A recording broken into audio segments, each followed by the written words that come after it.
I wanted to explain the rules of a down touch underneath a zero.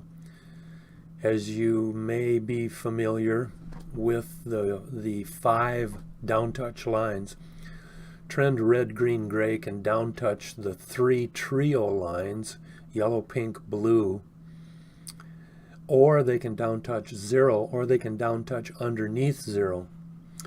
In this example here, we've got trend red is lowest, but gray is also under zero. And the basic rule is that on the same day that the down touch occurs, the reversal happens the next day. And I picked this example because it's not a typical example for what the reaction is, because there's a lot more supporting evidence, and obviously we got a long green candle next day. Excuse me. In fact, it goes up about $3. But as you can see, if I move this green line over here one day before the day that you would in essence see the signal, on this day trend red and gray are both above the yellow line. Trend red is actually above the pink line, I believe, as well.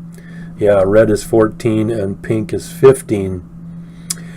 And so the rule is it crosses under zero on that day, and then the following day it goes back up. It's a down touch zero.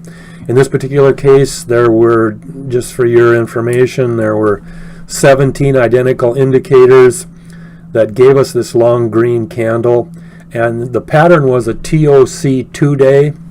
In other words, the up, down, down was the pattern shape.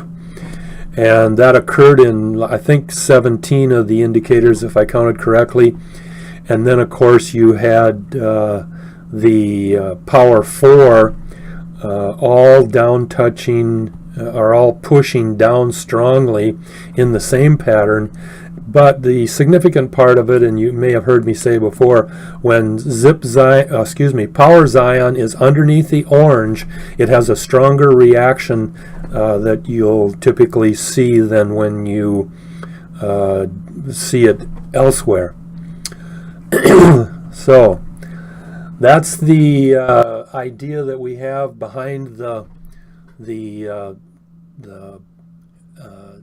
I call it the fifth line. It's the trend red down touching under zero, and there's no line to hit, but it is a significant reversal pattern.